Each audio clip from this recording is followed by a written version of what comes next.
bought some parts to upgrade my computer. So I actually have 3 main computers. Technically, I have 4 computers, but one's kind of like, it's just like a test bench. But I got 4. Actually, out of the 3 computers, I have 3 main computers. Out of the 3 main computers, I really just use 2 of them mostly. The one in the living room I use the most. That's what this one's for. I also have one in my office, which is my more powerful system with 3 monitors. And then I have a bedroom system, which is not as powerful. It's more of just, I kind of had the itch for building a water-cooled system. I still need to do a video on that one. It's pretty sick, ain't gonna lie. But it's kind of like, let's be on the point. Let's take things on subject. So like I said, this is an upgrade for my home theater computer. I should really do a video on that one, but actually it's the same video computer that I started this channel on. If you look at my very first video, it was I believe it was a build of a mini ITX system. I built it over 10 years ago. I think it was like 2012 maybe when I built it. 2012, 2013. And what was cool about it was that I went with the high-end processor. So normally when you go for like the bigger chips, you build in a nice big air-cooled system or something, something with liquid cooling, but also a big system. And small systems weren't as common back then. And there was actually only one manufacturer, Asus, who made a logic board or motherboard, AceRock, made a mini ITX logic board for the X99 platform, which is pretty cool because I was able to throw a 6-core CPU into there. Since then, I've upgraded that to an 8-core CPU. Actually, I was able to upgrade to the Extreme Edition CPU that was like $1,000 when I got my system. The chip I got, which was the 5930K, a Core i7 5930K, cost about $600.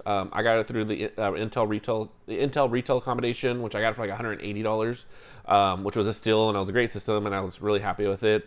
But then more recently, I was looking into upgrading some or refurbishing some of my old computer systems, and I actually had the idea of looking for the newer upgraded CPUs, and there was only one CPU above the one I had, which was the Extreme Edition chip, which, like I said, the chip I got retailed for about $600. The Extreme Edition retailed for about $1,000.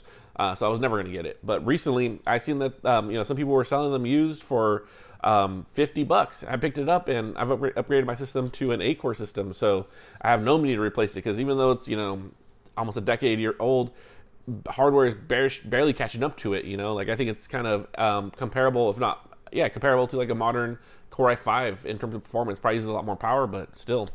Back to the subject, I got the unboxing for you today, and the upgraded parts are hard drives, actually. So my home theater system, it doubles as a Plex server, and I currently have, for my Plex storage, 2 WD Red hard drives. These are the 3.5-inch drives. One's a 3 terabyte, one's a 2 terabyte, so it's 5 terabytes total. And actually, I also have a external drive. It's an 8 terabyte WD drive, and that's pretty much full too as well. And so what I did was, I recently saw Newegg. They had a deal on these WD, what do they call it? Something like Star. It was a weird name. I thought that was kind of cheap looking, but actually it turns out it was their Enterprise series. So even though they're refurbs, being Enterprise parts, they should have great reliability.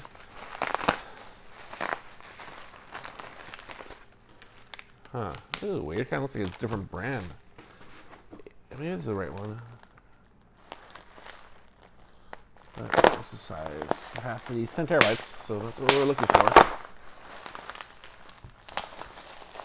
They're the HGST. I thought this would be WD, like Superstars or something like that.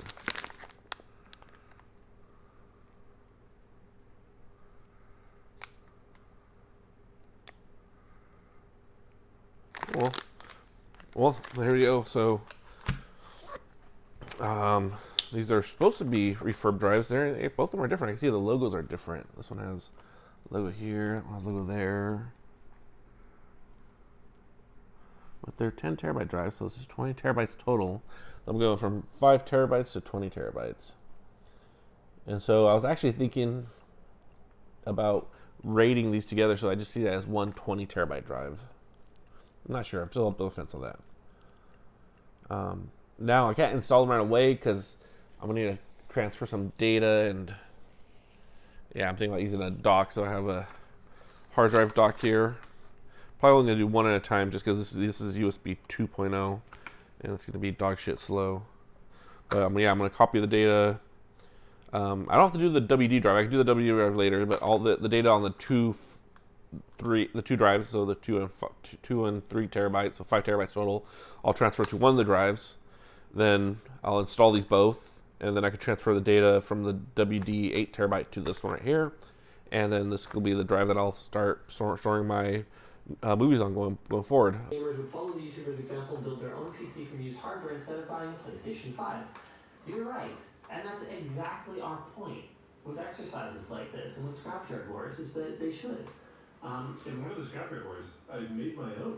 There's benefits, guys. There's benefits to learning. That's like saying... A lot of people are saying it's AI-generated article. No, I don't think so. Yeah, I didn't actually think it was either. This article feels a little bit like saying that we should have made a video about hiring a plumber to come and repair